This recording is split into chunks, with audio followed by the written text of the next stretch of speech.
Need insurance coverage that's built for speed? Frank Yea's office in South Charleston has your back. Whether you're blazing down the highway, protecting the home you've built, or setting up a legacy for your family, we've got the coverage you need. Auto, home, life, fast, simple, and made for you. Scan the QR code on your screen now to explore all our services and start a free quote today. Lock it in, save it for later, or call us at 304-744-7700 to get started.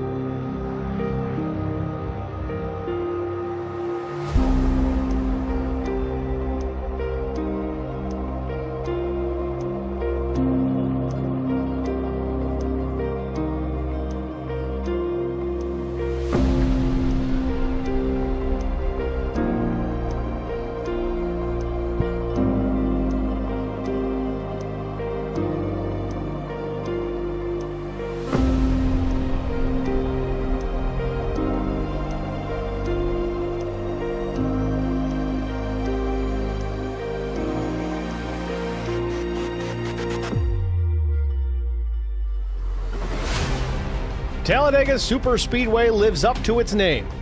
Of all the closed-circuit motorsports facilities in the world where sanctioned auto races are held, it is the fastest.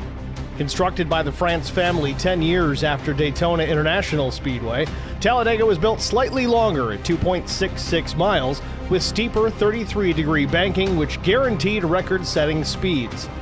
The pole speed for NASCAR's first race in 1969 was a stunning 199.466 miles per hour, almost 30 miles an hour faster than the Indy cars were then lapping at Indianapolis Motor Speedway. Rule changes in 1987 meant that Bill Elliott's 212.809 mile per hour lap will likely stand forever as the qualifying record at Talladega and for NASCAR. Talladega is still the fastest track on the schedule. It holds the record for the fastest 500-mile stock car race at 188.354 miles per hour, Mark Martin's winning speed in May of 1997, and produces some of the most exciting door-to-door racing every year. Talladega puts on 5 separate race events each year as host of the NASCAR Cup Series, Xfinity Series, Craftsman Trucks, and the ARCA Series. But tonight, it's race number 10 of the Vigilante Racing League, and it's next on Track Limits Network.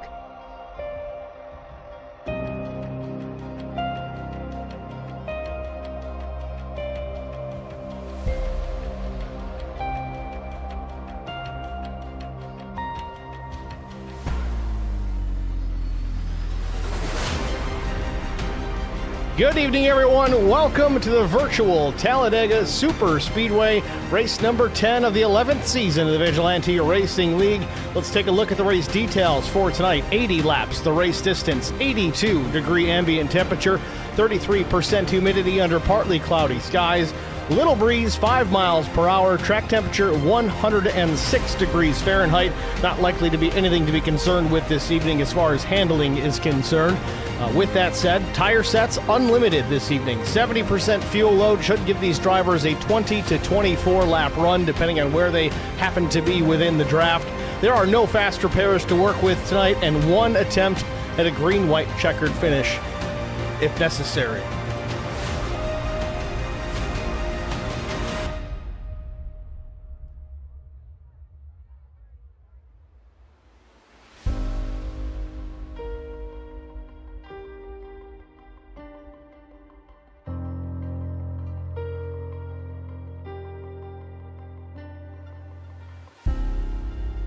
That said, qualifying underway here, just over a minute left in the session. It appears that everyone who's going to take a lap right now has. Fast time so far is the 99 of Albert Anderson. He was quick last night, but was mired back in the pack with a 40-second stop and hold penalty. Let's see if he's got a good opportunity tonight to pick up a checkered flag. Fastest time, 54.843. That's much faster. Only one driver below the 55-second mark last night. We've got a handful, or a little less than a handful, in that bracket tonight. Again, qualifying just about wrapped up. There's a better part of maybe half the field here just about has not taken the time at all, opting to start near the back, take care of the race car for the bulk of the first, say, 7/8 of this race. Maybe hit the go pedal after that. Already got some stream chatters in there. Of course, Tim McAdam. Juan Valdez says, Talladega, baby. Let's go 16. Lori Vaught, of course. It's Dega, baby. Good luck tonight, guys. Hello, everyone. Thanks for checking in, guys. And if you're new to Track Limits Network, stream chat, obviously, it's open. Feel free to chime in, cheer on your favorite driver, tell us where you're watching from, even make comments about the race. Just keep it PG for the kids. Qualifying officially concluded here at Talladega Superspeedway. Looks to be about 21 trucks taking a time in this session, but it's time. Let's take a look at it here. Our starting grid for tonight's race. On the pole position with a lap time of 54.843 seconds, it is the number 99 of Albert Anderson. Outside pole, missed it by 23 thousandths of a second, the 14 of Dustin Eaton. Row number 2, it's the 89 of Craig Goodenough, flanked by the 33 of Alan Vaught. Row number 3, it's John Gallagher in the 1, 2, 3, and Derek Welch, the 21. Row 4 goes to the 16 of Kyle Vaught and the 48 of Jack Dixon. Row 5 will be Jeremiah Burke in the 53 and Greg Dobson in the 085 machine. Starting in the 11th position, it's the 7 of Tim Pope. 12th is Scott Roney in the 023. 13th starter, it's Mike Everidge. 14th belongs to the 6 of Trevor Robertson. Dylan Bryant from Outcast Racing. He'll start 15th with Dion Jones to his right elbow. 17th starter is Greg Klein. 18th is Anthony Williams. Andrew Coffin will start 19th. 20th belongs to Kevin Hunt. 21st starter, Andrew Player. 22nd, it's Jason Gaines. Chris Klein will roll off the grid from the 23rd spot. Larry Dickerson, who was strong last night, will start in the 24th position. Stoney Benfield, 25th. 26th, John Osborne. 27th will be Mike Adamson. Dave Mayberry, 28th. 29th starter, John McAdam in the 47. Keep an eye on him to work his way towards the front. Kelly Cool in the 01. Always drafts well on these big tracks. We'll have to watch the 01 work his way through as well. Dustin Wade in the 68 starts 31st. George Rincon, 32nd. Austin Paul, 33rd. Chandler Paul, 34th. And last but not least, in the 35th starting position, it's David Fite. It's your starting grid from Talladega Super Speedway as the field begins to roll away from the grid. One lap to green as long as we get everybody lined out where they need to be. We got Dan Smith in the chat as well, cheering on Alan Vaught. Rooting for you, bud. Kathy A., good evening, everyone. Let's go, Albert. DRL, busy stream chat as always.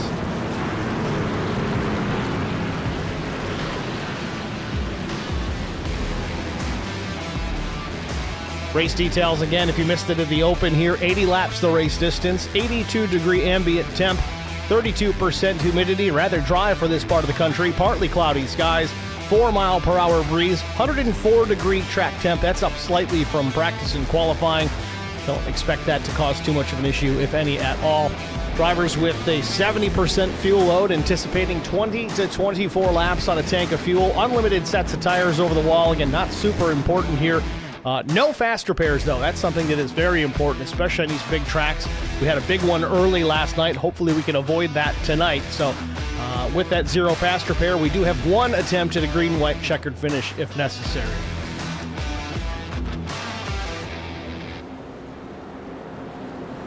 Field working into turns 3 and 4. Should see the green flag when we cross the stripe. Yeah, we talk about it every time we run here. Start-finish line in a different position if you're new to NASCAR racing in general. Obviously, start-finish at Daytona, right in the middle of the tri-oval, but here at Talladega Superspeedway, it's closer to pit exit. Past the tri-oval, gives more of a run there to the finish typically, makes things a bit exciting. But it does mean a little bit longer stretch once the pace vehicle leaves the racing surface before we get underway.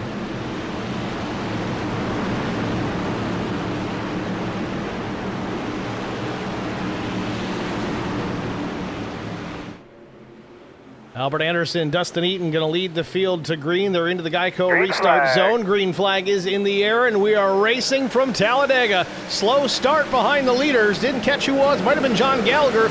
Slow on the gas. Big time gap up to the top two. Might have been in the wrong gear. Got away with one here early. Can't do that at places like Richmond or Bristol. You wad up the whole field, but These restricted engines slow to come up to full speed. It'll take almost a full lap around this 2.66 mile oval to get them to top speed. Drivers already lining out, trying to get where they want to be as Eaton has taken over the top spot. Anderson slips from the pole back to 5th.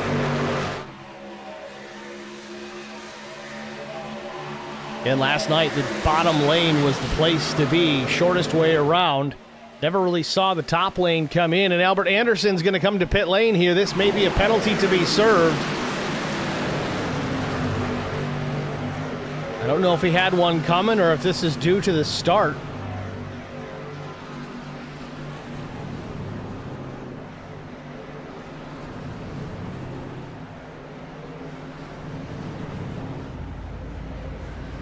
Either way, pass-through penalty for Albert Anderson. A few other drivers the same, so at least he'll be able to get back out there and have some dancing partners to draft with. Otherwise, that would have been a coffin nail for the 99. Field in 3 and 4. Front row right now, it's Eaton and now Dobson. Dobson on the outside, the 085, that black and green truck. There's a few trucks painted up very similar to the 085, so don't get confused. You got to look at the number on the door.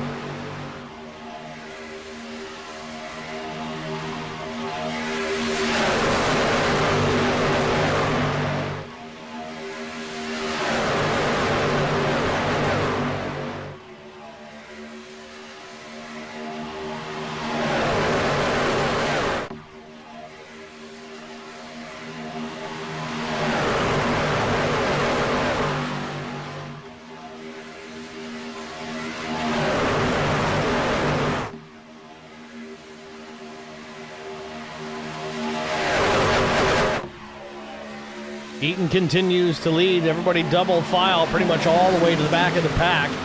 Likely to see these guys take their time, be careful, show some patience here early. Can't win it on the first couple of laps, but you can definitely throw it away, certainly without any fast repairs, as we have Tom Janikowski in the chat with his trademark high five and checkered flag. Thanks for jumping in, Tom, as always. Of course, Edith Anderson in there as well. Love from Team Anderson. Thanks for checking in as well. Guys, keep it up. I love when you're interacting with me. It makes my job so much easier.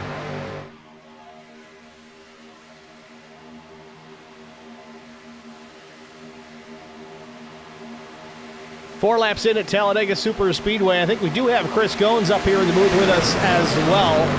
I forgot to go into the channel, so he's been waiting for me, I think. Chris, you with us? Yes, sir, Steve. What's going on, buddy? What's going on, Chris? Take a couple of weeks off and I forget how to do my job.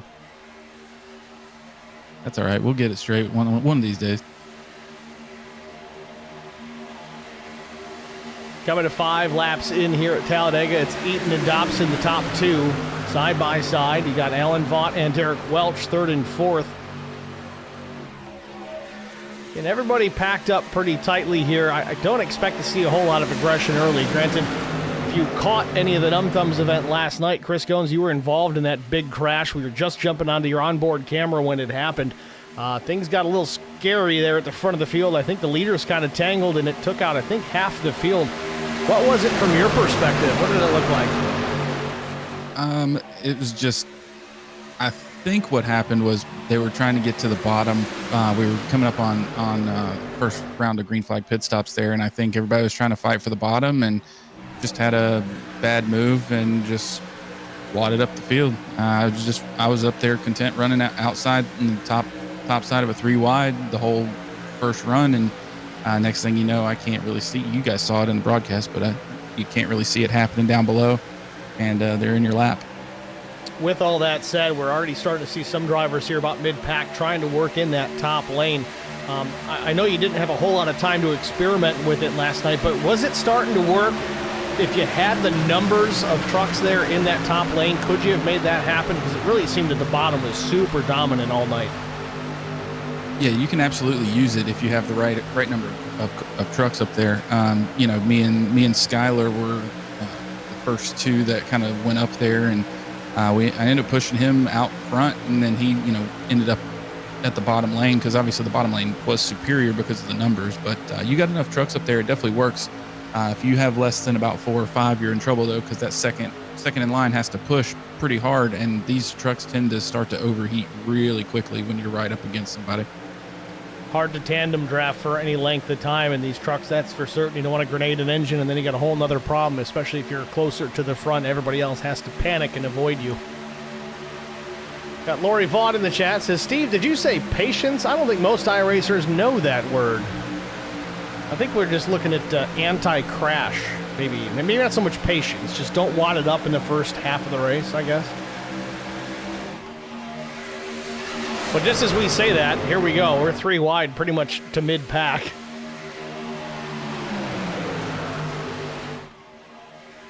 You can do that pretty easily here.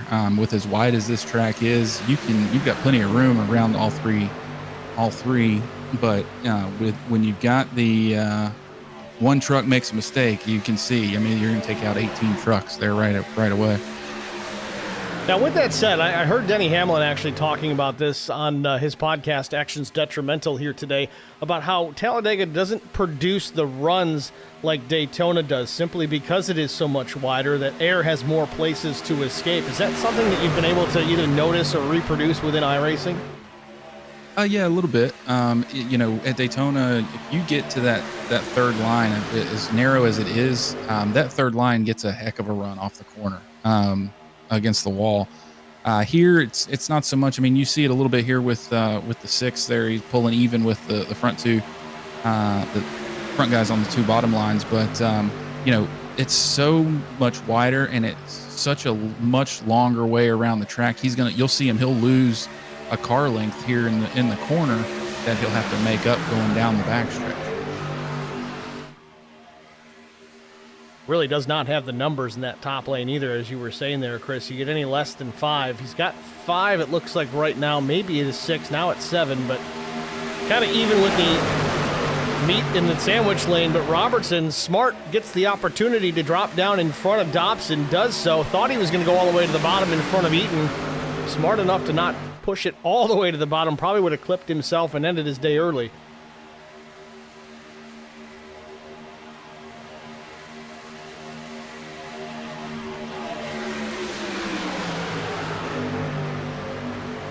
Robertson takes credit for that lap as far as leading it is concerned, but Dobson was all over the back bumper of that Valvoline number 6.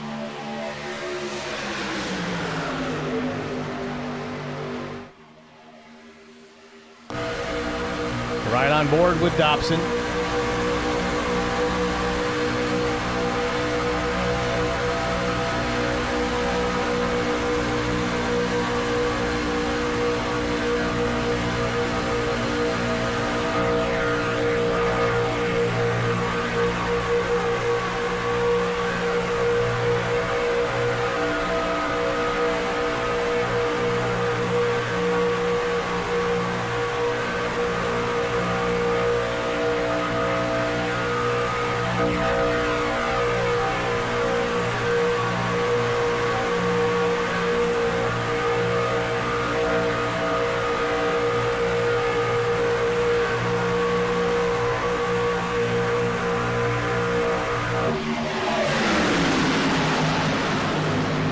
Robertson doing a pretty good job there in the middle lane, kind of maintaining that race lead as Welch now goes to the outside, pokes his nose to the top spot for at least a few hundred feet. Now Eaton edges back out in front on the bottom, but certainly not clear by any means. You're going to see this seesaw back and forth all night long, especially if they stay packed up 3 wide like this. So much air flowing around right there in the middle. You'll see the middle line kind of start snaking a little bit. It's just when you're 3rd, 4th deep in that middle line, there's so much air swirling around that the car tends to kind of float.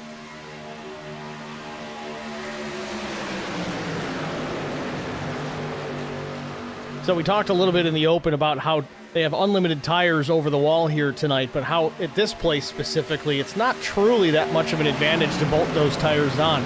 In the circumstance, like you're saying, how the truck kind of floats in that middle lane, is fresher rubber a little bit more of a benefit in that circumstance?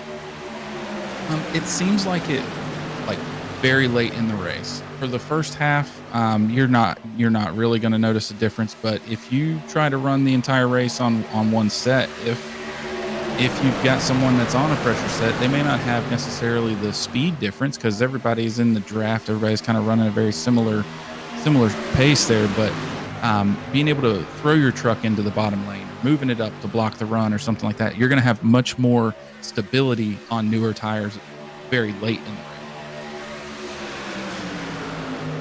So added grip makes for more aggressive moves. Got it.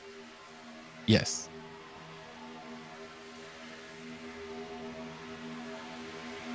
Speaking of aggressive, Derek Welch passively aggressively working his way towards the front of the field here, maintains the top spot, at least for the moment. Did not run last night's race, but is in this one. We've seen him make more of these VRL races than Dumb Thumbs, and some contact into Dobson, and we got trouble here coming to the tri-oval. Big time truck. Kevin Hunt on his lid into the tri-oval himself. He's rolling big time, gets back on all fours. And how did the caution not come out for that?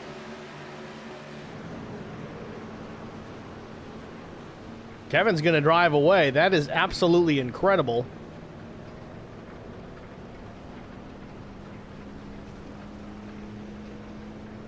It's like iRacing needs to work on that just a bit, but Hunt's going to drive away. Meanwhile, we'll take a look at it. Look at this crash that we just saw that did not bring out the yellow, incredibly.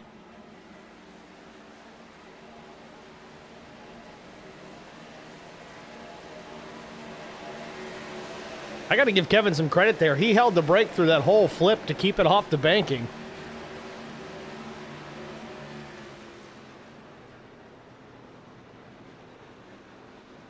And it really looked like, I think other than seeing the 16 kind of slide down the track, from what I could tell, that Kevin was really the only one that had any type of adverse effects other than losing some speed. Go back and again here to see exactly how this thing happened. Yeah, so Dobson, I don't know if Dobson lost an engine, because he just slowed like he stood on the brakes. And I thought I saw a puff of smoke there. I thought so too. We'll ride on board here and listen.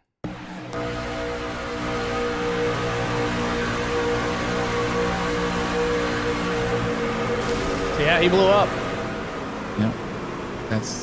That's what I was saying earlier. This thing gets so hot so fast that if you don't give some air between you and that car that you're pushing in front of you, and quite a bit actually, it will have a tendency to blow up pretty quickly. And it appears maybe that this yellow flag that we are under is still triggered by Dobson. Let's double check, see if something else happened. Or was it him just getting stopped here on the back straightaway? May have brought out our yellow.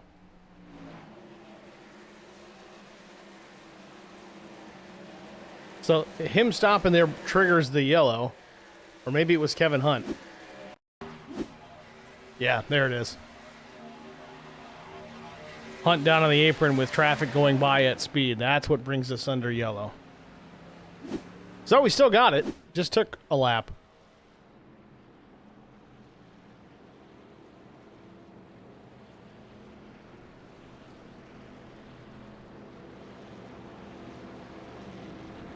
Well, Chris, you called it early on, is that you really can't suck up behind the other truck for very long before you worry about damaging the engine. That's exactly what happened to Greg Dobson. Yep, with these setups, I had noticed it last night with Skyler. I was pushing him around the track for about 2 laps, and all the way down the straightaways. If you're in the draft and you're that close, you're redlining the whole way. I don't know if it's a different gearing that these trucks have right now or what, but I mean, you're redlining halfway down the straightaway, so that's obviously putting that added pressure on the engine there, and those water temps spike quite a bit and very quickly.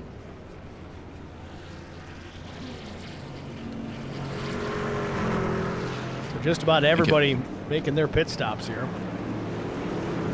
Sorry, Steve. I was just going to say, I think at one point last night I was up over 300 degrees. Water temp. Well, no, that was the oil for the 300. But the water would essentially be boiling at that point, right? So. Well, that's funny, too, because Dobson in the stream chat says he didn't tow until after the yellow came out. Like I said, that was Kevin Hunt trying to drive away from the scene that put us under the yellow, but then he follows it up with his oil temp. It was 292 when it grenaded.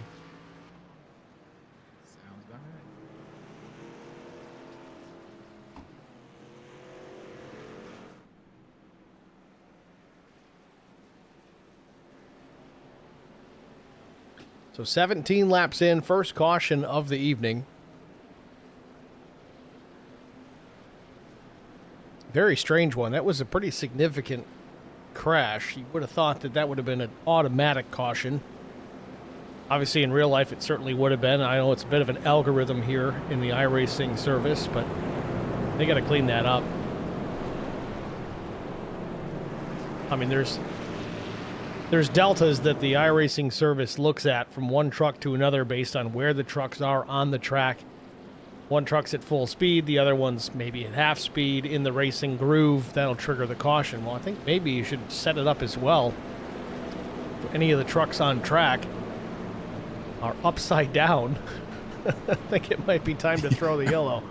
Right. If there's somebody flying through the air and you're not at an airport, that's a problem. Well, I mean, seriously, though, I mean, if the iRacing service handles the damage model, you'd think that, you know, if they see trucks with that significant amount of damage occurring all at the same time, it would be enough of an indication to say, oh, yeah, maybe we should throw this yellow. Or at least have an option to turn that sensitivity up.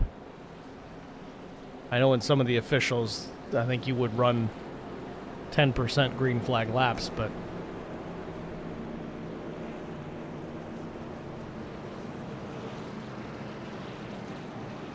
I don't know. I just work here. That's right. We're just here so we don't get fined. Yeah, right. Let's see. We got Taylor Provac says, great night for VRL racing. Let's go 33, and you got this 16. Taylor, of course, cheering on both the Vaught boys, Alan and Kyle.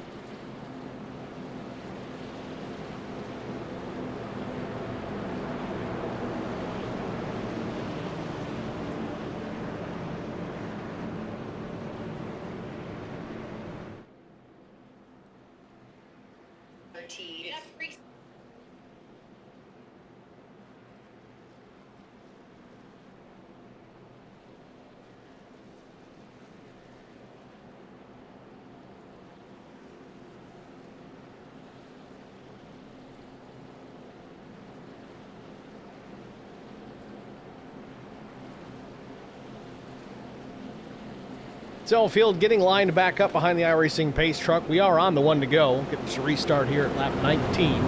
Front row will be Trevor Robertson and Alan Vaught, then Derek Welch, Dylan Bryant, Craig Goodenough, Dustin Eaton, your first three rows.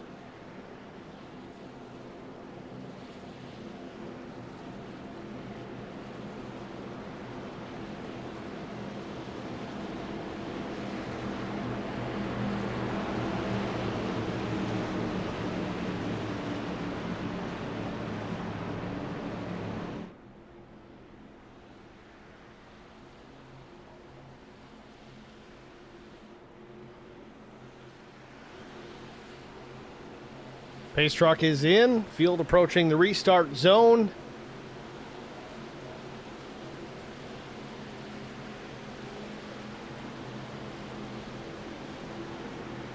Green flag. Robertson fires off, puts a little bit of distance between Welch and himself. Maybe a little bit too much as he got too far out in front. I think he's backing up to the 21, realizing how far out in front he got. Vaught's going to get the run to the outside here, but might battle back. Try to side draft a little bit, does the 6, and it worked.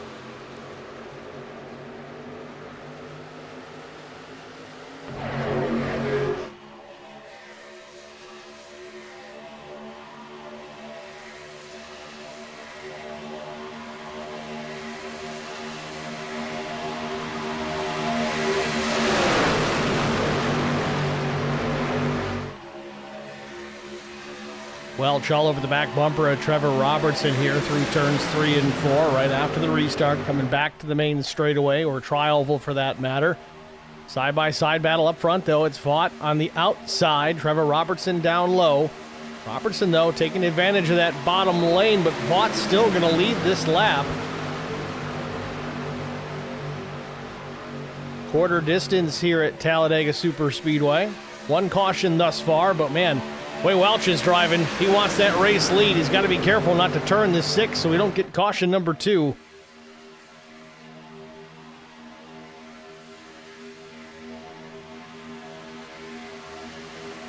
Albert Anderson managed to stay on the lead lap and was Very happy to see that caution come out after his drive-through penalty. Anderson working back in about the 16th, 17th position, working the outside lane behind Kyle Vaught and Andrew Player.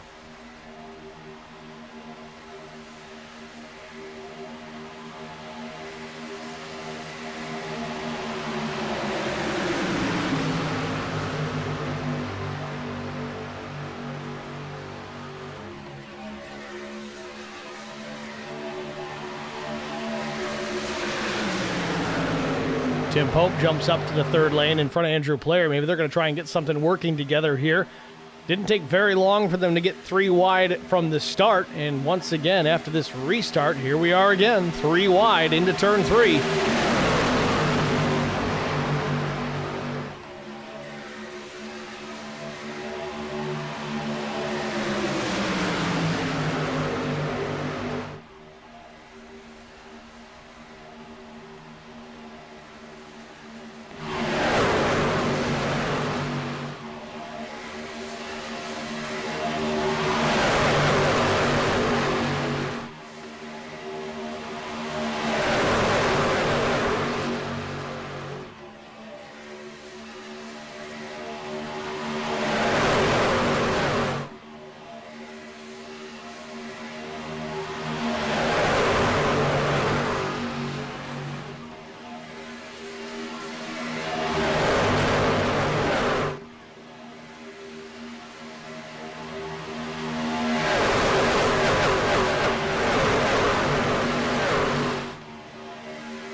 .22 laps complete here from Talladega. Robertson still out in front. Close pursuit by the 21 of Derek Welch. Right in behind up to the tailgate of the 6. Still outside lane is Vaught and Dylan Bryant. Then Dustin Eaton there third in line in that top lane.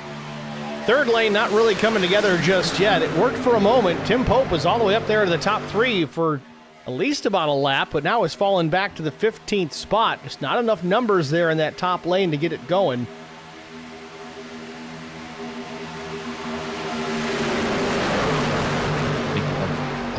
Especially this early, that are necessarily comfortable riding that close to the wall. Getting into the corners can be a little tricky, because when you're right up to that tailgate of that truck in front of you, you're banking on him to try and make that corner, because you can't really see much around him. Like right now, Kyle literally can't see anything past Pope's tailgate. That's the other thing too, is you kind of have to pick a turn in, much like you would do at a road course. Find a landmark somewhere on the speedway, albeit a caution light on the fence or something that looks abnormal on the fence that you can see every single lap, and make your decisions to turn in then, rather than rely on the guy in front. Because the truck that you're trailing makes a mistake getting into the corner, well, you're going to make the same mistake, but it's going to be compounded. It's definitely going to be worse. So we got some changes here at the front of the field. Dylan Bryant jumps out to the race lead, now ahead of the 33 of Vaught. Robertson had slipped back now behind the 33, and Pope was able to work his way from 15th up to that front row in just about a lap. We didn't see a lot of that last night. Once you got shuffled back, it was difficult to work your way back through. Pope's making it happen.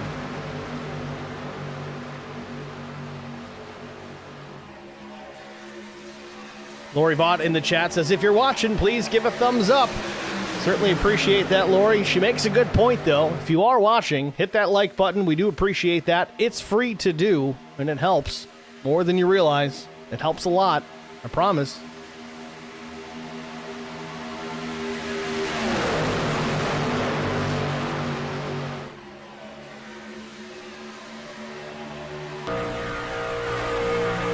On board with Alan Vaught, battling for the race lead here with Dylan Bryant.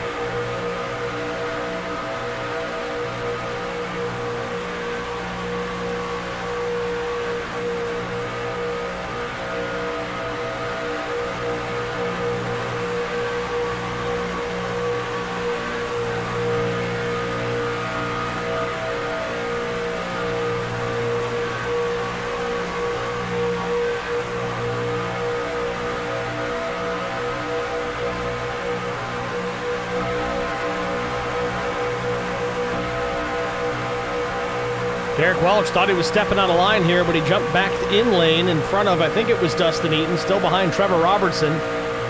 No, it's in front of Good Enough.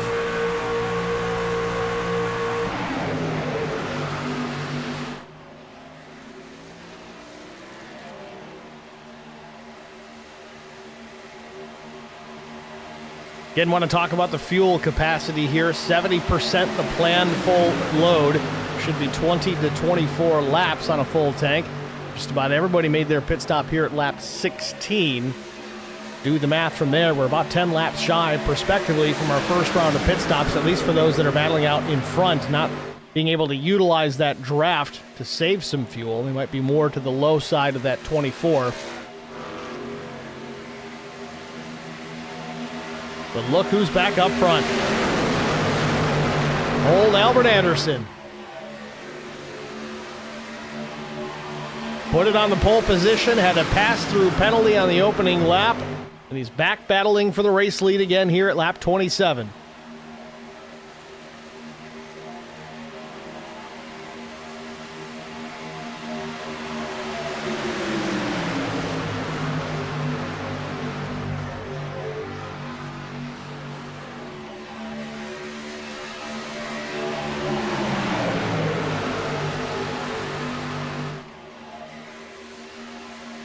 Dustin Eaton now your race leader, and they're reeling in some lap traffic here. I think Kevin Hunt will be the next to get reeled in and eaten up here by the pack.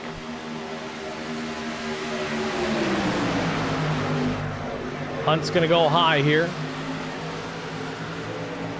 And everyone's going to have to narrow down to get through. Hunt's in the wall.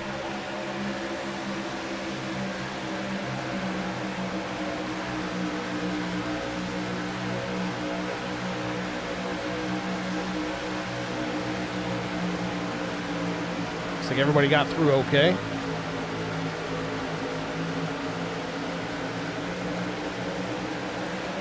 And much like what we expected here, we talked about our starting grid. Kelly Kuhl running in fourth. Kelly started in the 30th position, and not really at all surprised to see him work his way up into this top four.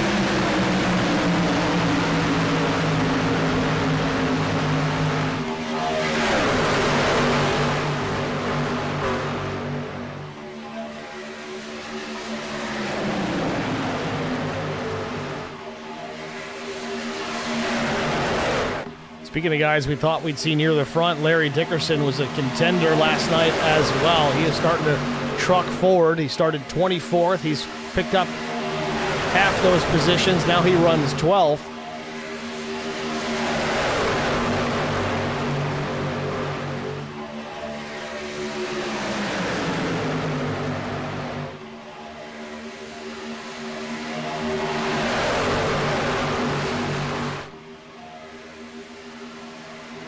So, Chris, what is really going on right now in the minds of the majority of these drivers here? I mean, you got some shuffling for position, some guys trying to make runs and do this and do that, but what's the mindset if you're behind the wheel of one of these race cars? You're only 30 laps into this 80-lap race. For a lot of them, I think they're sitting there just kind of content with riding for now. Like you said, there's so much time left in this race.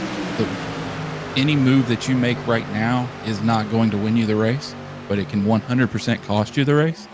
So I think you're going to see a lot of patience, surprisingly enough. And as chaotic as it looks 3 wide, to me, it's actually easier to run 3 wide than it is to run in packs in two wide, because you've got more cars spread out, so you have less checkups further back of the line, right? So the more checking up you have to do, the more slowing down you have to do at the back of the line, the more people run into each other, and that's when you see the issues. You don't really see a ton of the side-by-side, smacking each other in the doors.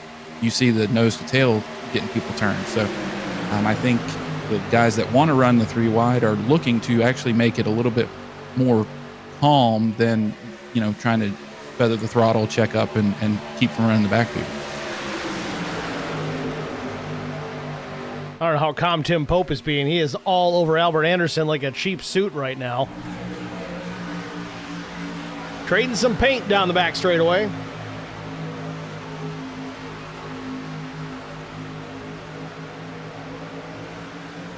Tell you really can make some hay when you do that. Again, you got to be careful not to overheat the engine, but Pope knows this. He keeps an eye on his gauges. He'll take care of it. But that's the other thing he knows is that Albert Anderson can handle that aggressive push through the turn.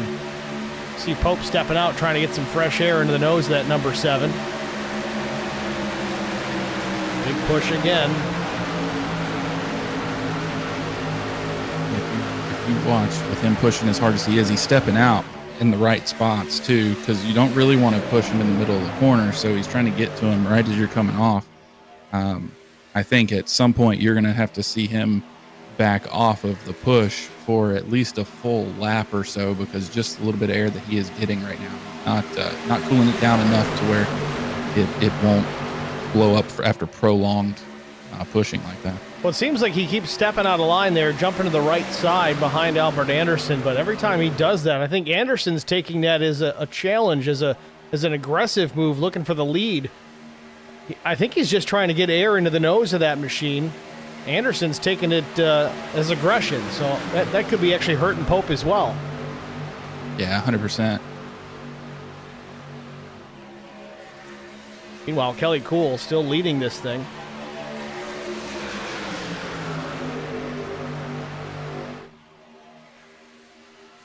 "34 laps in here at Talladega Superspeedway. About to see some green flag stops here in the next handful of laps.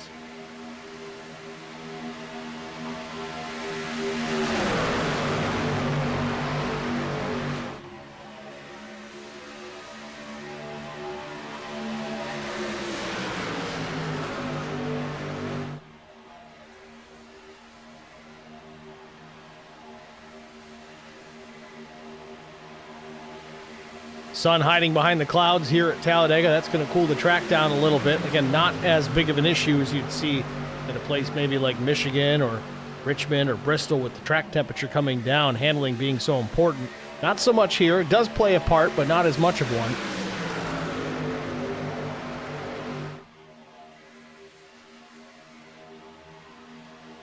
I think, Chris, what we're going to start to see is these guys try to get singled out in that low lane to prepare for those pit stops. Yep, that's the tricky part. So, like with Albert, who's been leading this second line, he's going to have to pit before pretty much anybody else behind him in that second line, with the exception of maybe Pope, with him pushing the whole time. But so you're going to need to see him he's going to either have to get pushed out in front of Kelly and get to that bottom, or they're going to have to figure out a way to kind of find a spot. He hopefully has some friends down that bottom line that can at least let him in, but you're going to have to see him hit that bottom before, say, Kyle or Larry there third and fourth in that line. It's another thing we saw last night in the Num Thumbs Racing League was those green flag pit stops. Lots of drivers coming down to pit all at the same time. Of course, you're getting hard on the brakes, trying to get slowed down to pit road speed. Problems occur then. We've seen it happen quite a bit in the past. We saw it last night. Drivers locking up the rear end and then coming around or driving through the grass and spinning back into pit lane. It's organized chaos, and there it is. The 72 of Chandler Paul goes around. He gets clipped by, I think, Dixon. And still no caution, and there it is. Caution now out on the speedway. Like a protein shake or a bar or anything like that?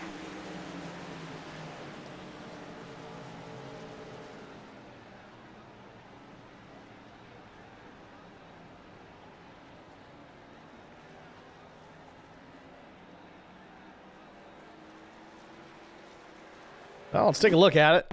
Might have to rewind this. Yeah, we got to rewind this one. Looks like Jeremiah Burke and Paul got together, or maybe it was the 10.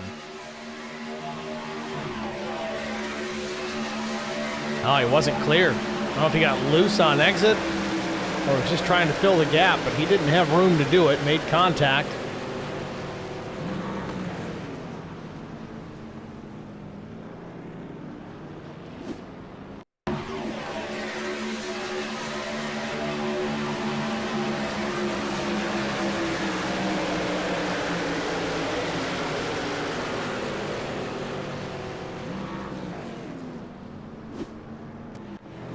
So just in time for green flag pit stops, it erases that opportunity. Now we're going to get them under the yellow flag. So when we go back racing, it's going to be packed up all over again. It is one thing we saw last night, though, if we were able to get the opportunity for the green flag stops, is it really separates the packs. We ended up last night with 3 or 4 distinct packs, even though we had a lot of guys get crashed out early on in the race. Made for some interesting racing there in the closing laps, but in this case, we got a yellow. It's kind of like a reset.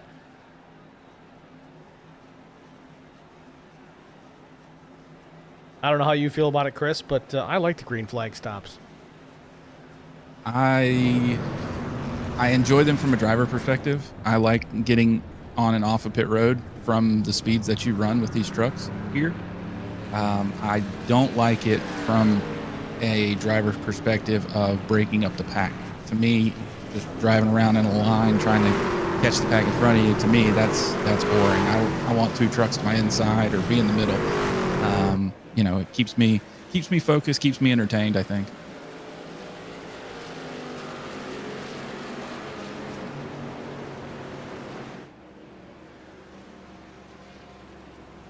Well, we approach halfway here at Talladega.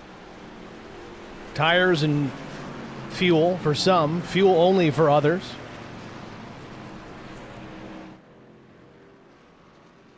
And honestly, Chris, I don't know. If you're a front runner here tonight, I think you can run this race without putting tires on. I mean, 80 laps on a set. If you're comfortable out in front, I think it can be done. Yeah, I think so too.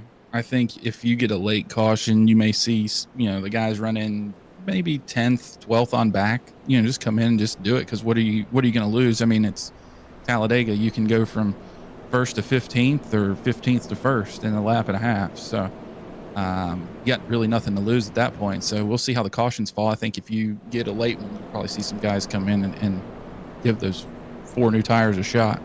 That's the other thing that's got me thinking, too, is if we don't get that caution, we talked about the fuel window being what it is, 20 to 24 laps, depending on how much save you're willing to do, how much time in the draft you want to spend.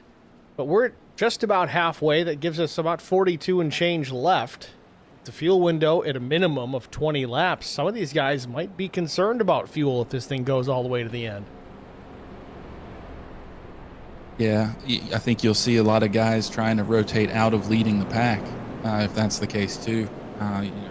Being that first truck, while you always normally want to be the leader everywhere, at every other track, if fuel is the thing that you're thinking about, then this is definitely not the place where you want to be leading the pack, because you're full throttle all the time.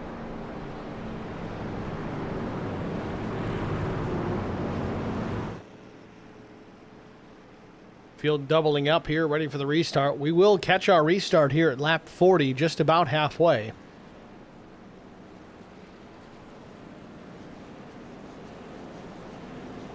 And to warn everybody, we will go to a track limit side by side once the field comes up to speed.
All right, here we go. Ready for the restart. Pace truck is in. Cool and Anderson on the front row as they approach the Geico restart zone.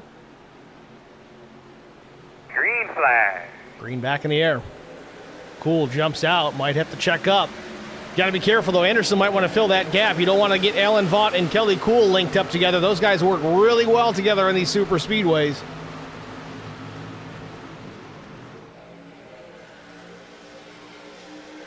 Oh, Dylan Bryant filled the gap. Everidge gets into the back. There wasn't a whole lot of room to spare.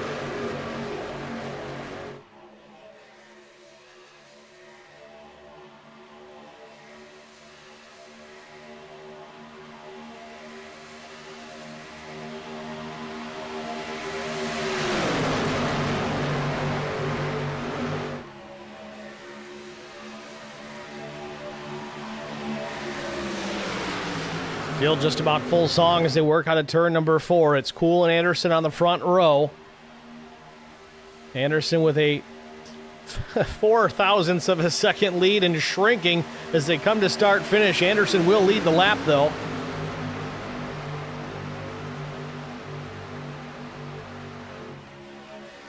I think Lori's got to come up with a plan for halfway money or some kind of bonus. Go old school with that.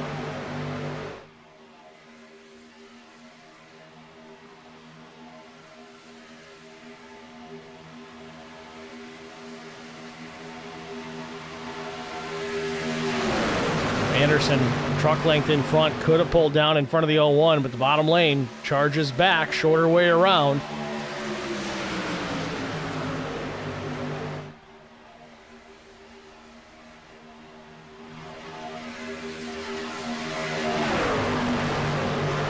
Well, we are past halfway here at Talladega Super Speedway. We're going to step aside here, get a track limit side-by-side break out of the way. Stay with us. We'll be back after this.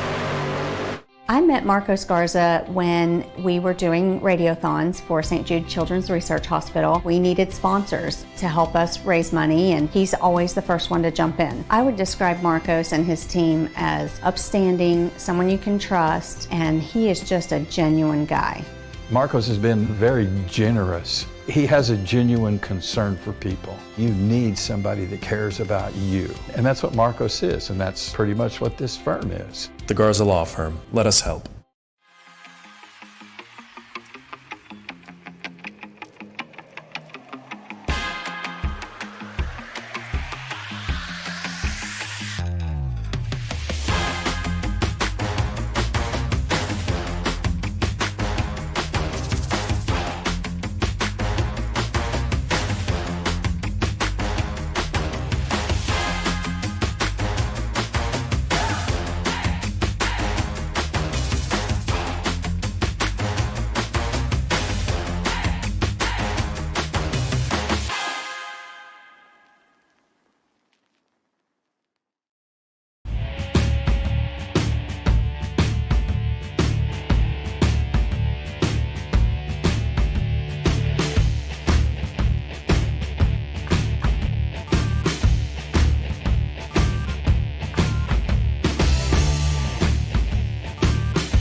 Back at Talladega Super Speedway, Dylan Bryant continues to lead. Kyle Vaught running second. Albert Anderson, Dustin Eaton, Kelly Kuhl, the balance of the top 5 in various order because it's changed before I could finish saying it. But Bryant still the leader into turns 3 and 4. Kyle Vaught to the outside, Dustin Eaton pushing. Albert Anderson and Dylan Bryant in line together on the bottom with Kelly Kuhl trailing.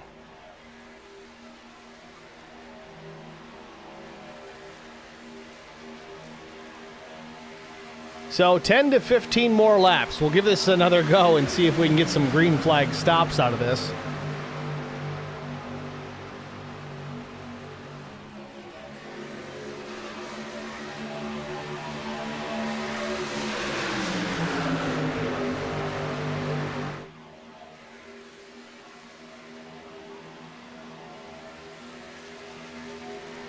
Scott Roney on the bottom of the racetrack to steering clear of the lead lap trucks.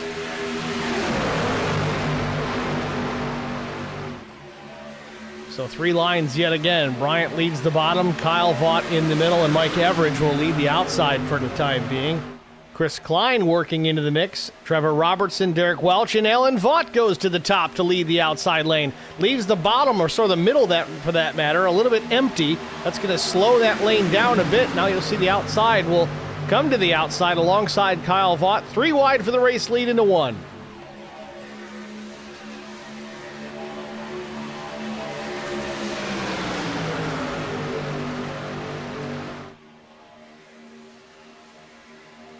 Chandler Paul to the outside. Lap truck's going to try and stay up to the top of the racetrack. 4 wide for a moment. Hopefully they can get clear enough before they get into turn 3. Seems that they do. Robertson's the only one really close, but they get through it okay. Eaton now slots down in front of Dylan Bryant as Kyle Vaught takes over the race lead. Dylan Bryant changes lanes again now. Slots up in front of Craig Goodenough. Not a lot of help there in the middle, but some fast drivers nonetheless. They might be able to make it work. Outside lane, only 4 trucks, and Tim Pope steps out of line. Now he's going to go to the top. 1 truck in the wall. It's Chris Klein. Scrapes the right rear on the safer barrier, but continues on.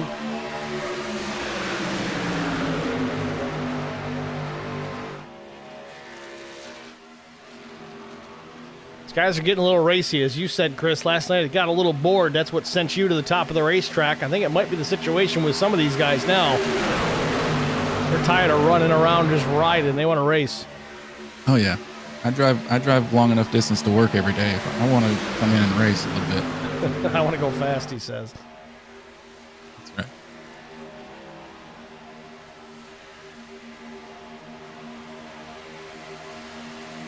I will say this much. At lap 50, they're racing like this. The last 3 or 4 are going to be really exciting.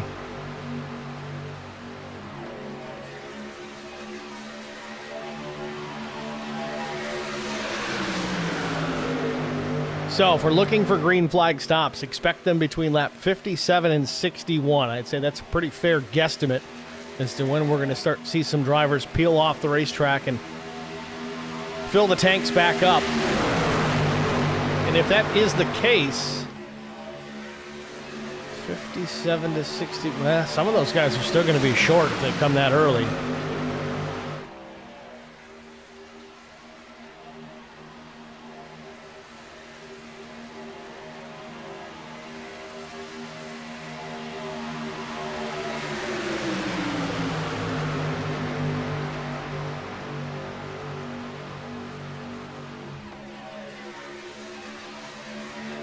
Three wide behind the top 5. Kelly Kuhl in the bottle. Anthony Williams. Tim Pope was to the outside of the 5. He slides back just a bit. Jeremiah Burke, the slow truck, up ahead. We'll see if Jeremiah keeps the low lane or goes to the top or just jumps down to the apron.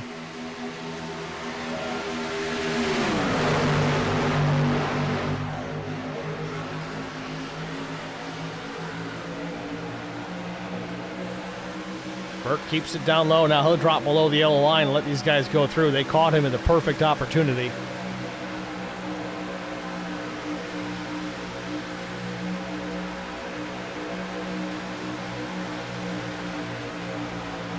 Ricky Wittenberg in the chat says, I'm in Florida, but I think my internet's somewhere in Cuba. Go get him, ADY.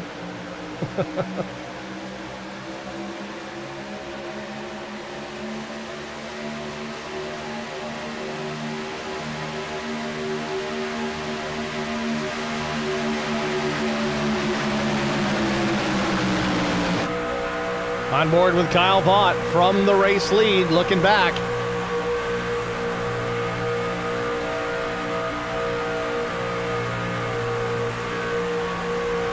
Albert Anderson still in the mix, trying to take that top spot away.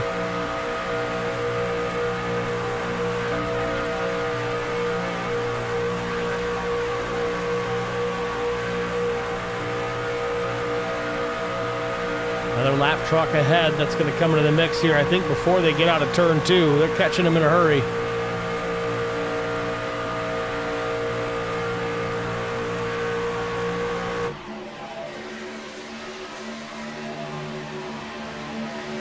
Dustin Wade, keep it topside.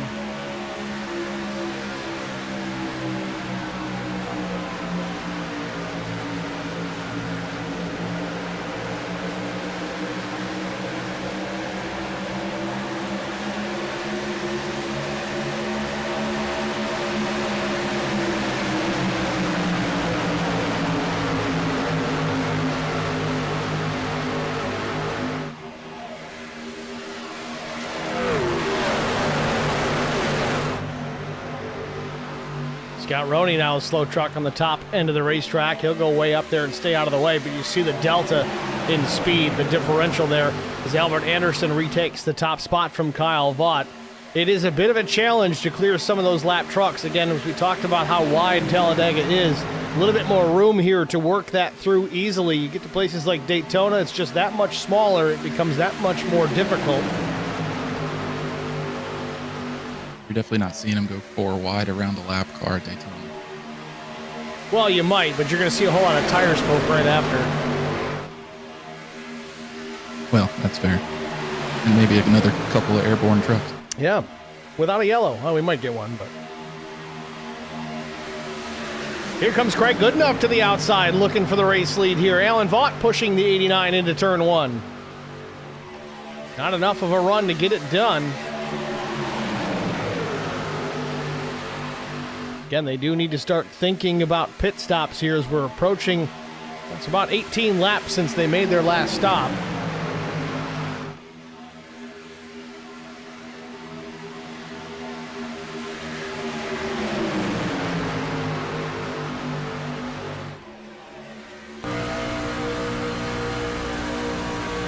On board with the 16. Kyle looks to the outside.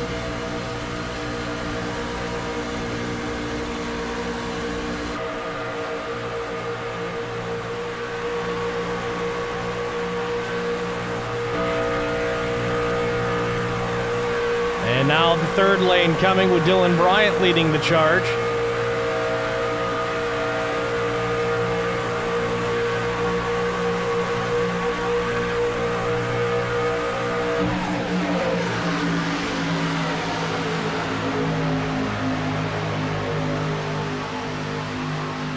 Anthony Williams seems a little timid there in that middle lane in front of Tim Pope. Doesn't want to really fill that gap. There's a truck length and a half between himself and Goodenough.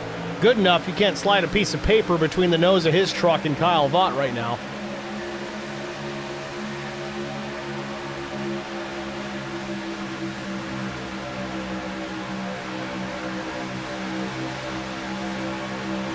And you see it right there. Goodenough jumped on a line for just a moment, and everybody in behind was able to reel them in very quickly on the exit of the tri-oval. This shows what happens. You break the draft like that.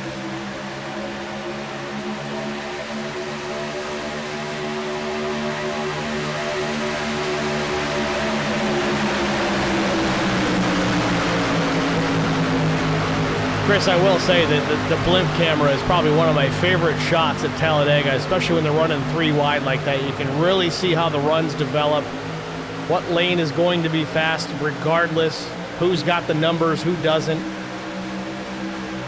Yeah, absolutely. And it kind of going back to something Earnhardt used to say all the time is you can actually see what the air is doing to the trucks. Like, he said he could see the air. Well, obviously we can't see the air, but you can see when the trucks are moving side to side or sucking up to the one in front of you. I mean, you can see that effect that it's having, like you're talking about, and just watch all that develop, which is by far one of the coolest things here. I think you're starting to see him line out at the bottom here, too. I wonder if we got some pit stops coming up here soon. 23 to go. They can't make it from here if they stop, but we're getting there. But back to the Earnhardt thing. Even Dale would say it's not that he could see the air, but with him, a lot of it, he could feel it. He was one of the last guys to get out of the open-faced helmet. Obviously, that was the helmet he wore on his final race, but you could feel that air pressure change on your face in the draft, much like you can feel it change. You're going down the highway at 75 miles an hour. You tuck in behind an 18-wheeler. It's the same general idea.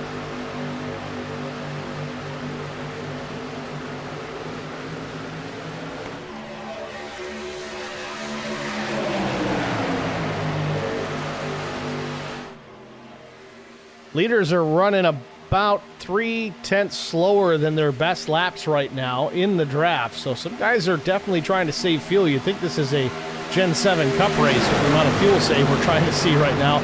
They can go an extra couple of laps here. They should be good to go to the end, barring a green-white checkered. Took the words out of my mouth, Steve. I was getting ready to say, hopefully this doesn't turn into a fuel mileage race as you see some guys breaking off down. Pit stops underway. These are the guys that are crossing their fingers to catch a yellow before this one's over. Granted, if they're careful, they might be able to make it to the end anyway. 21 to go right now.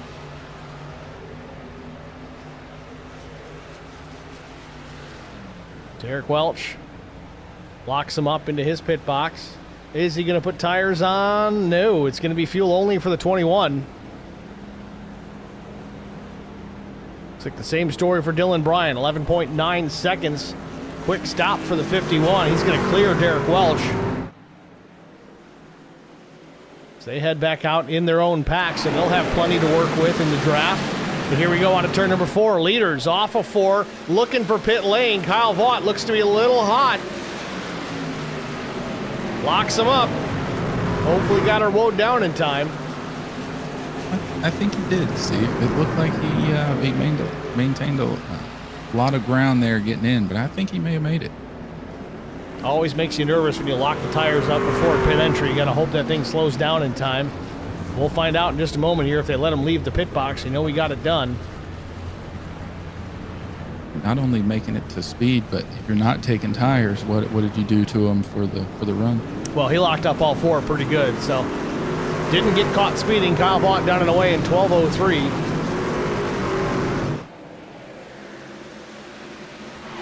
So Dustin Eaton now the race leader. Top 5 trucks still needing to pit, and here they come.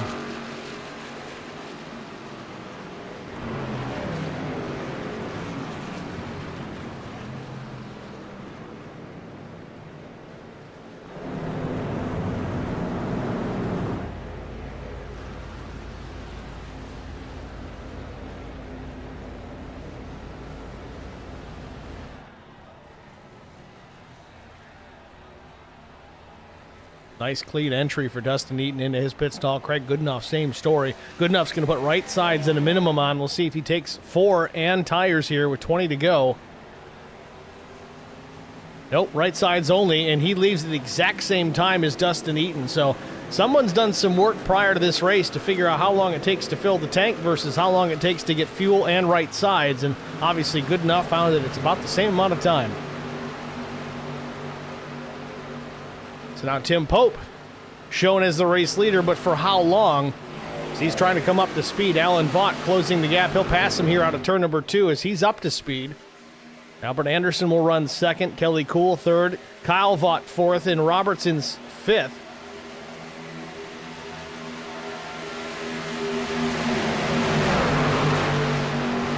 So 19 laps to go, coming to 18 to go. Alan Vaught leads the field here.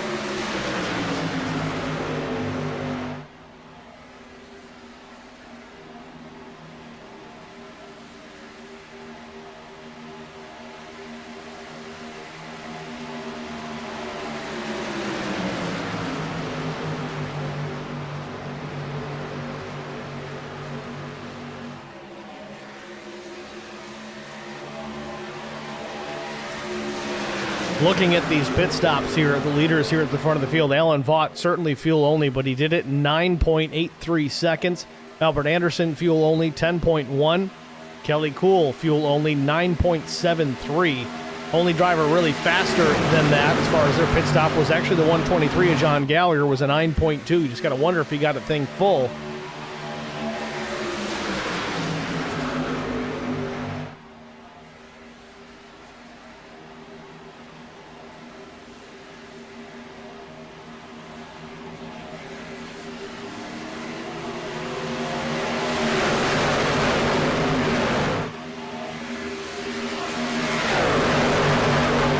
So 17 laps to go here. We're going to take one more side-by-side break.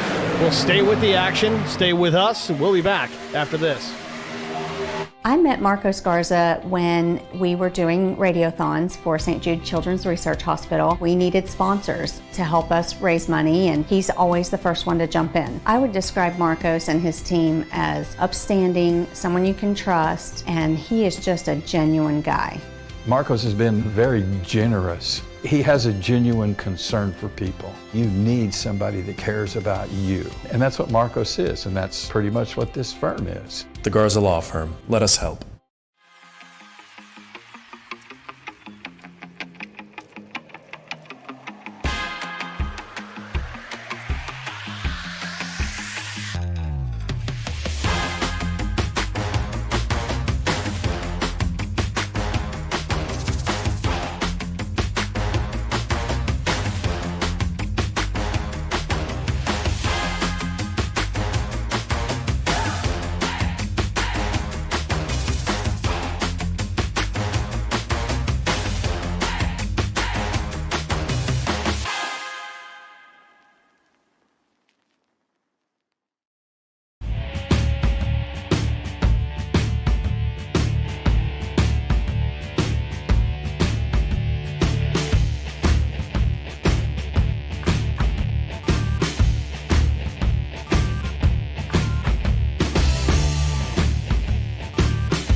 I met Mark.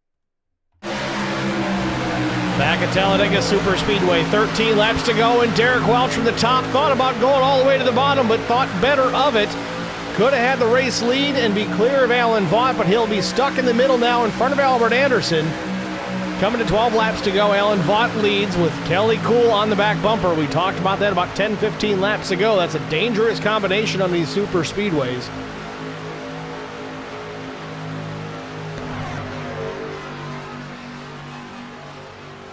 And we're three wide pretty much all the way back.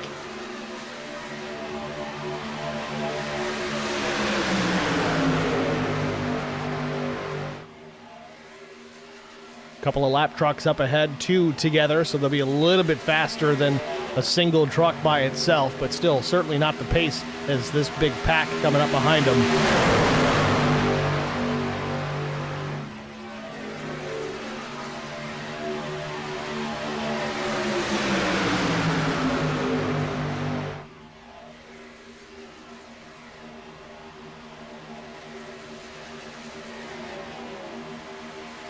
How are we going to call this if this is the finish? Sit there quietly until somebody else announces. Oh, one truck in the wall. And do we have a wreck or not? I don't think so. We got one. Craig Goodenough took some damage off of that. He may end up parking it here at the bottom of the racetrack. He's in the grass, and he's going to tow.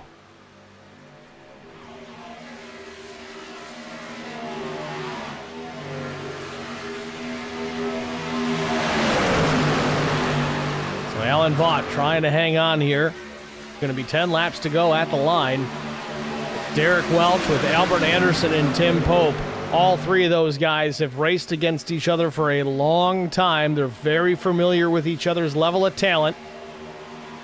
Do they work together or do they fight it out? Albert Anderson to the outside. Going to go around the 21. Looking for the race lead. He's got it for now, but not enough help on the top. Dustin Eaton's going to jump up there. So is the 28. No, that's the 81.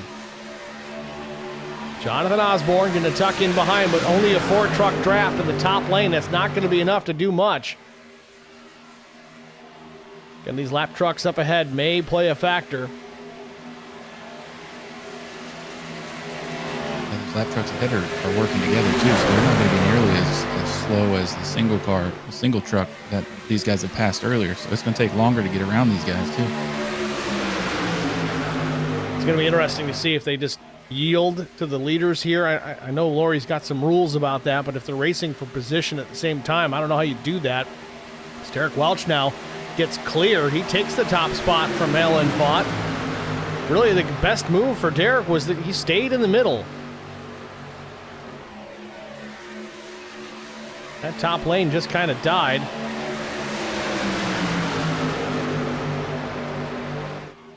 Jason Gaines, Jack Dixon. Lap trucks, top lane. They get clear without much of an issue at all.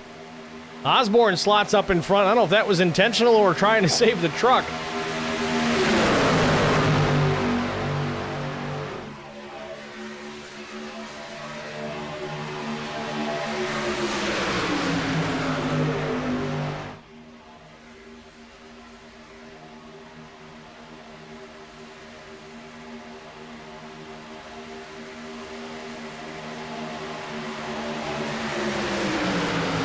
Welch still leads, trying to side draft the 21. Derek saw it coming and pulled it down to the bottom as far as he could go. Meanwhile, the top lane's starting to come in. It looked like Allen thought about going up there if he was able to get behind the 7 and make that upper lane work. But now Pope's in the wall, bounces off the safer barrier, keeps it off of traffic, keeps his foot down and stays tucked in behind Albert Anderson with 8 to go.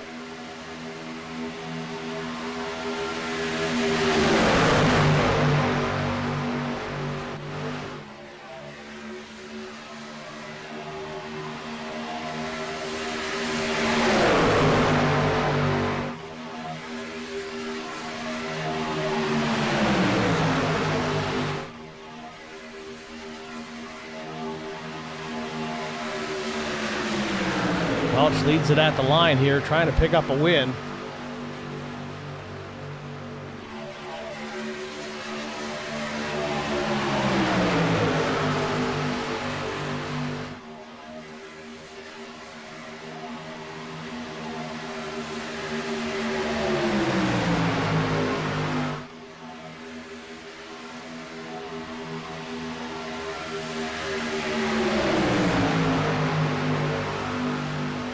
Welch without a win in this league so far this season, trying to put it there, but now is mired back behind Dustin Eaton.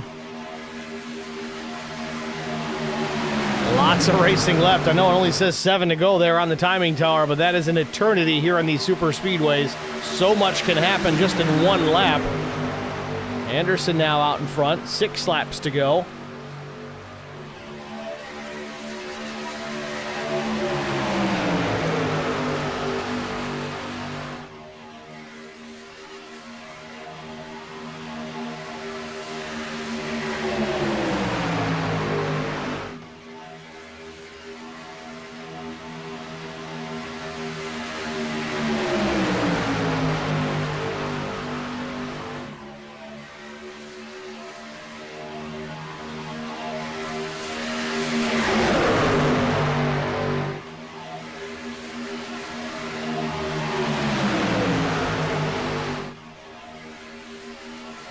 coming to the stripe. Welch has it for now. It'll be 5 laps to go, side by side with Dustin Eaton at the line.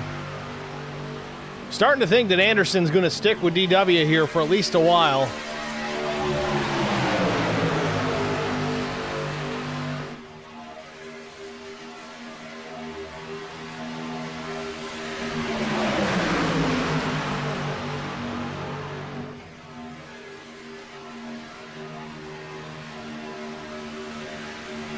Oh, Kelly Cool dropped down low. Thought he was going to take full advantage, get to the inside of Dustin Eaton below that yellow line, but thought better of it.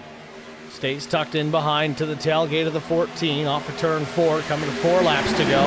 Eaton now jumps out to the race lead by just a few feet over Derek Welch.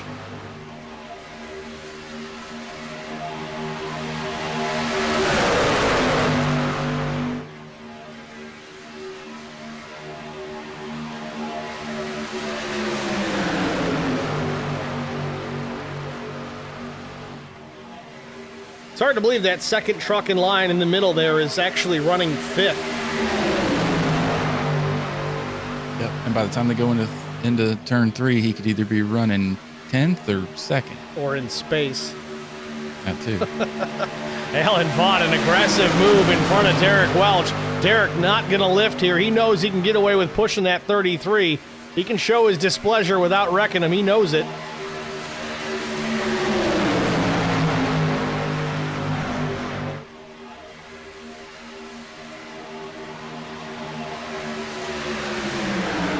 Three laps remain from Talladega. Can they make it the distance without another caution?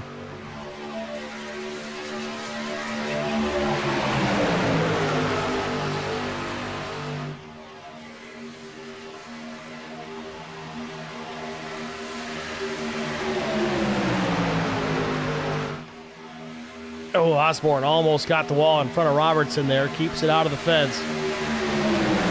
Still don't think the outside lane's going to have enough here. They need the manpower. They need more trucks up there, and they just don't have it.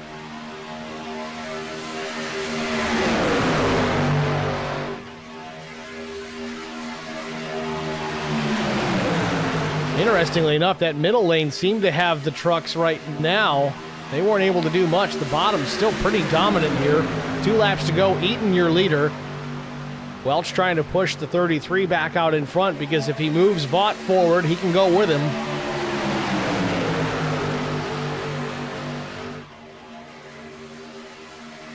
What's the play here, Gones? 2 laps to go, less than 2 laps to go. If you're the 21 of Derek Welch, what do you do? Well, right now you sit where you are because there is nowhere for you to go. You just hope that you can get Allen clear of a lane around you to even make a move, but I think with where he's at, he's there with Allen wherever he goes. I believe. Kelly Cool jumps out of line in front of Alan Vaught. Now they can work together. A little bit different now. Allen trailing the 01 pushes Kelly Cool to the race lead. 1 lap to go from Talladega. Final lap. No green-white checkered for this one. We're going to finish it in regulation, but will we wad up the field in the meantime? We're going to find out. Battle for the race lead. It's Dustin Eaton and Kelly Cool. Both the Vaughts side by side. They're in behind the top 2 in those 2 lanes. Kyle Vaught to the inside. Alan Vaught in the middle behind Kelly Cool. Albert Anderson leading the charge in the high lane. Not enough numbers up top, I don't think, to do anything with it. Big wiggle from Alan Vaught. Derek Welch follows him up the track. They're in 3 and 4 for the final time.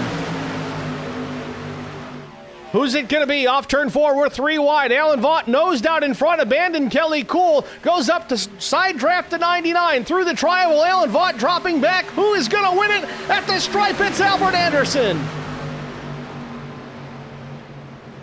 Wow. Outside lane did it. I don't know how, but they did it. It's funny. I wanted to say with about 2 laps to go that if I were in this race, I'd want to be where Albert was. And sure enough, that's exactly what I thought. That was a heck of a finish by these guys. Good job keeping it green the whole rest of the end of that run. Yeah, that was huge. That gives two nights of light work for Lori Vaught as she was adminning the Numb Thumbs race last night, and of course this one as well. Albert Anderson taking the race win.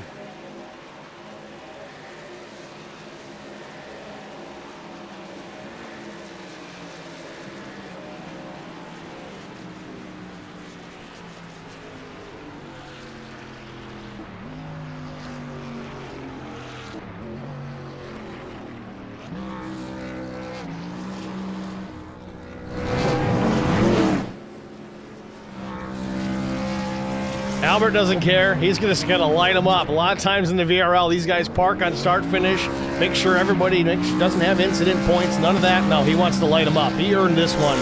Put it on the pole position, had to start or go to the back with his pass-through penalty, drove it back to the front, takes the checkered flag here tonight. What a victory for Albert Anderson.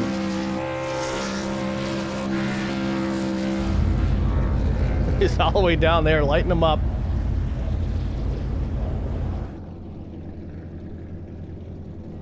Well, job well done for Albert Anderson. We'll step aside, get our quick break out of the way. We'll be back with our top 3 finishers after this. Stay with us.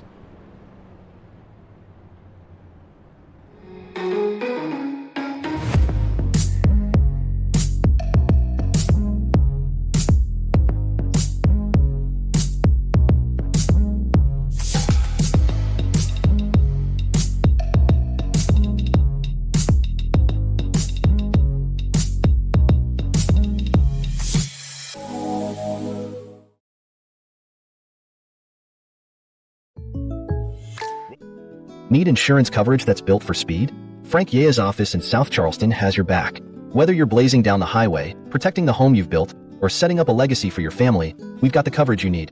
Auto, home, life, fast, simple, and made for you.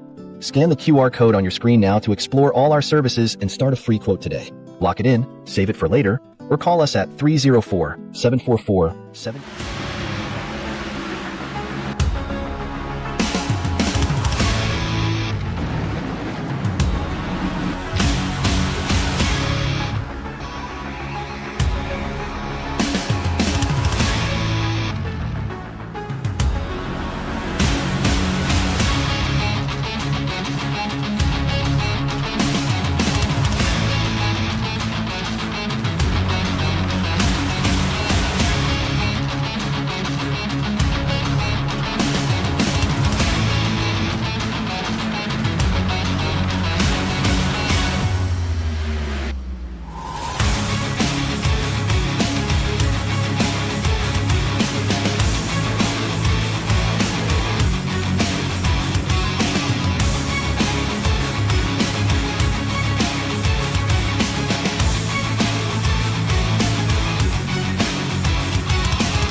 Masker can't defend. He's got the outside line for the second part, and he can't hold on. Going the long way around. We're going to be 3 wide for the lead as they all come to the line. Who is going to take it in the end? And here comes Lockwood. He's going to make the move to the outside. Quinn tries to force him off a little bit, but there he goes. It's going to be side by side through turn 1. Will he be able to cover him off? He does.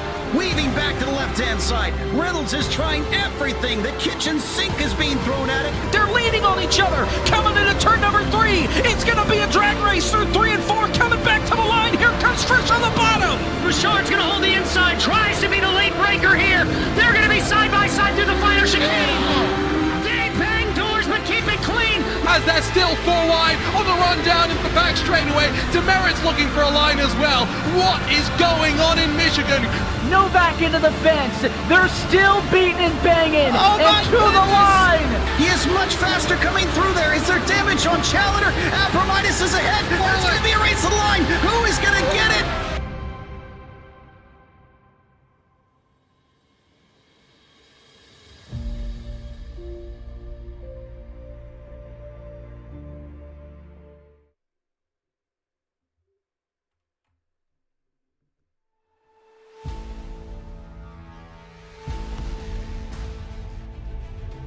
Back at Talladega Super Speedway, Albert Anderson taking home the win in thrilling fashion. See if we can pull the driver of the number 99 up into our broadcast booth and get a word with our race winner.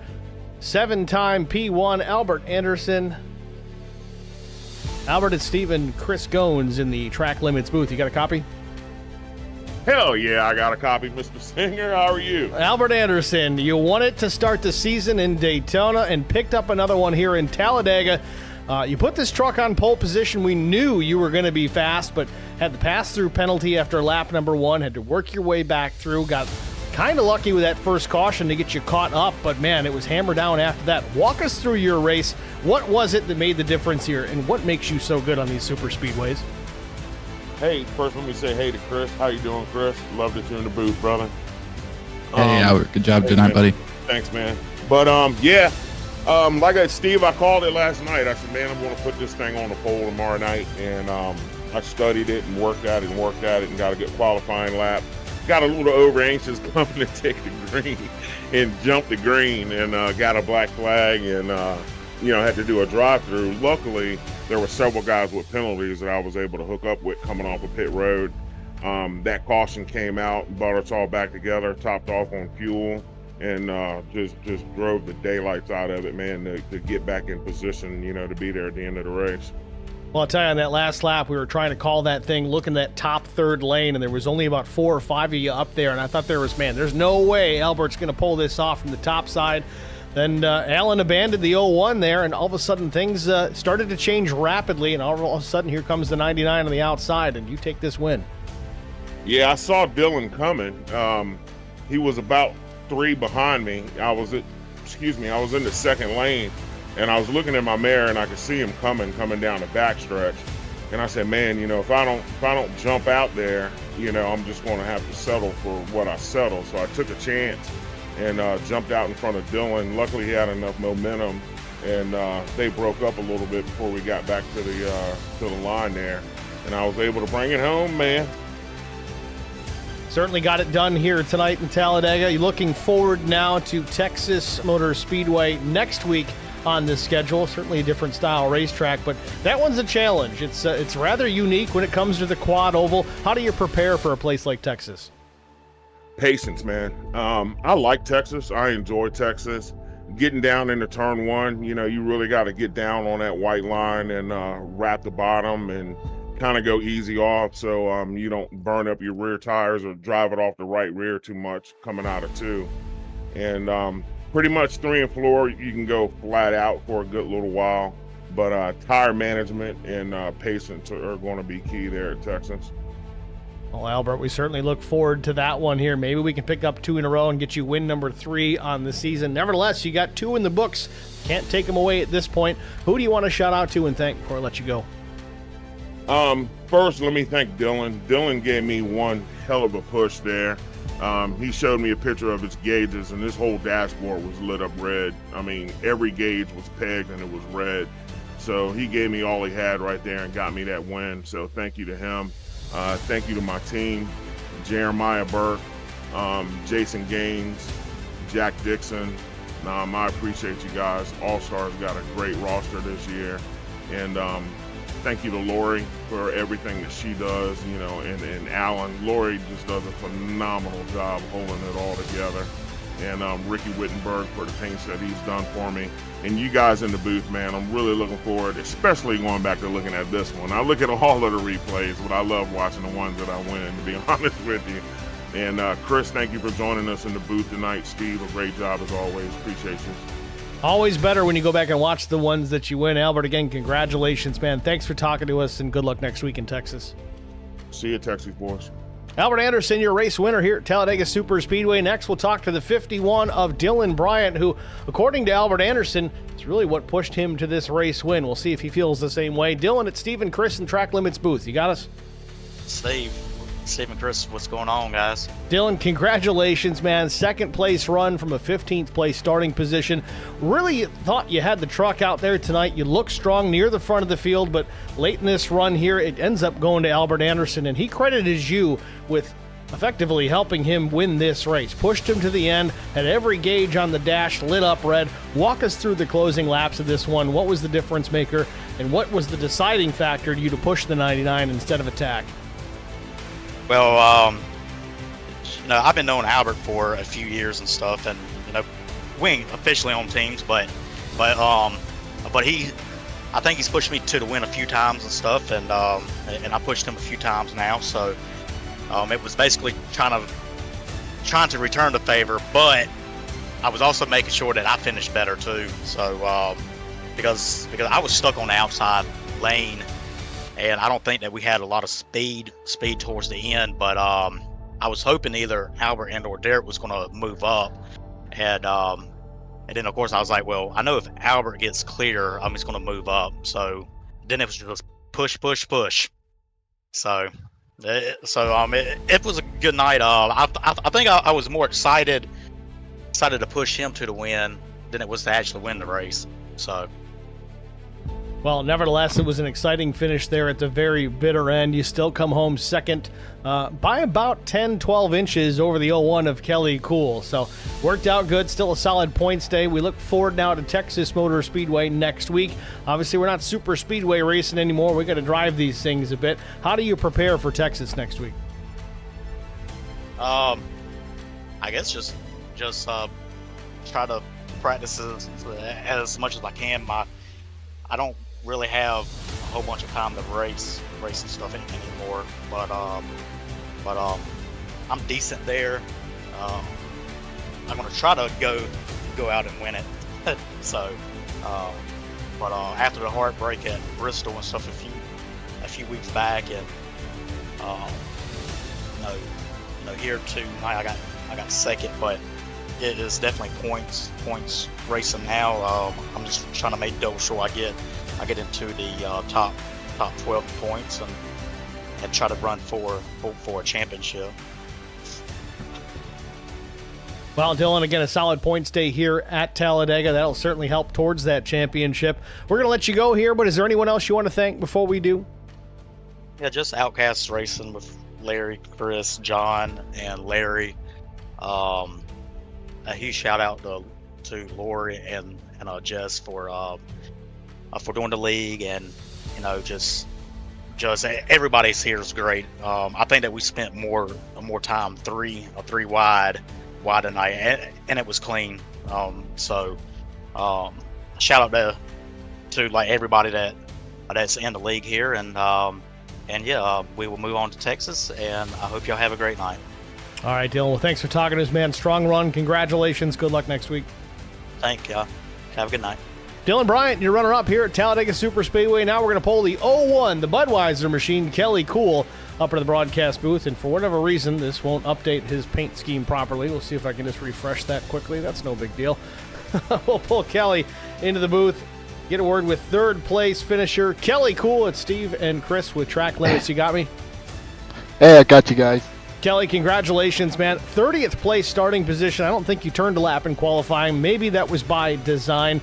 Try to stay out of the riffraff there for a little while, but you work your way through towards the front of the field. You and Alan worked quite well there in the latter stages, but coming to the stripe, looks like he decided to try and pick up that win, abandoned the back of your truck, and, well, the rest is history. You finished third. Walk us through the closing laps. Yeah, what we were trying to do is, the opening came up there for me, so I jumped up there in front of him, and because he was needing to get a good finish for, keep his points up there. I was like, man, whatever you want to do, I'll help you out. And so I tried to get up there in front of him, and then it looks like coming to the start-finish line, Derek just pulled out from behind him, so kind of messed up his finish. But no, it was a good night for me, and the reason I started in the back is I had a penalty from, what was our last race? Bristol, I think it was. I believe so, yep. Yeah. So, of course, Lori gives me that EOL, so I had to start in the back. So, wasn't too bad. Ended up being good. So, I was worried on that first caution when that wreck happened. I thought, I'm going to be in this, but I was able to get through that. So, it was a good night for me. Well, you got through it relatively unscathed. Again, a top three finish, certainly nothing to be too upset about. Gives you a decent points night. Look forward to Texas Motor Speedway next week. What's the game plan getting into that quad oval down in No Limits, Texas?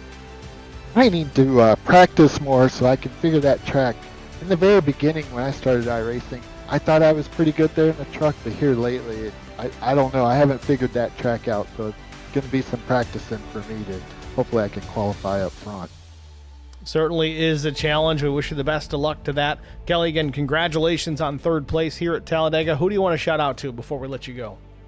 Yeah, I want to shout out to my teammates, Jess, Dave, the Mouth, or whatever his nickname is today, and then Greg Klein, and then of course Jess and Lori, and then you and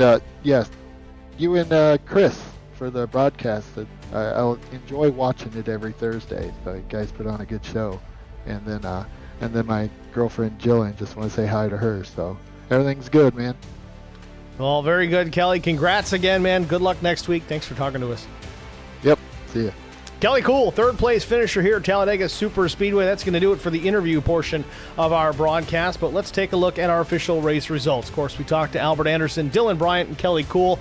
Fourth place finisher was Alan Vaught. Fifth place, Derek Welch, who's in contention for that win, but solid top five he'll have to settle with. Dustin Eaton, strong tonight as well. He finished sixth.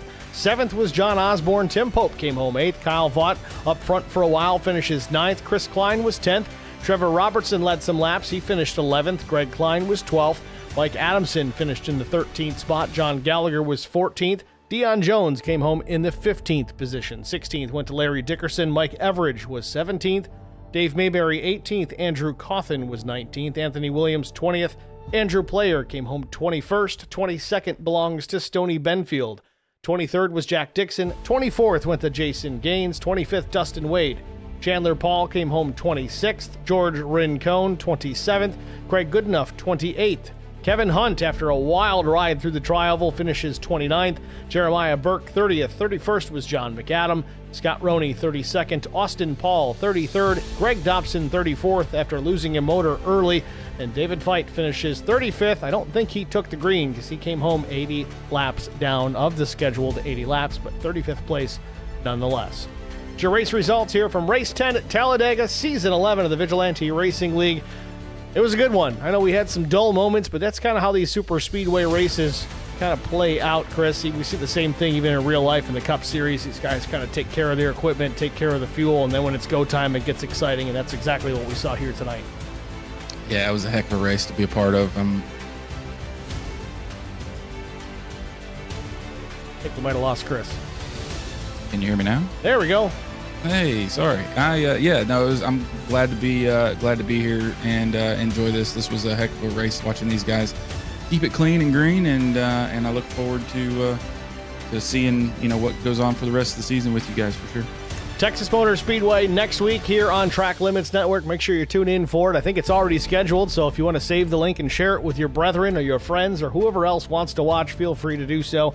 If you haven't already clicked the like button, that thumbs up that's in the stream on the YouTube, the internet thing that we watch the stuff on, click that. We do appreciate it. It helps quite a bit. Pushes the videos out to some wider audiences, some fresh eyeballs. You get to see what we're doing here at Track Limits, and also get to see what's going on in the Vigilante Racing League if there's any interest there as well. It's a win-win across the board. So we appreciate you guys tuning in. Stream chat busy as always. We love that. Thank you guys for participating in that and saying hey and just chatting it up. It's always good to do. And last but not least, Chris, thank you again, as always, for jumping in the booth here with us and helping us out at Track Limits. Yeah, of course. I appreciate the opportunity to come up here with you, Steve, and enjoy these with you. So I look forward to Texas next week and see if we can make it a good race. That said, for Chris Goins, I'm Steve Singer. Congratulations to Albert Anderson. We'll see you guys next week at Texas. Thanks for watching.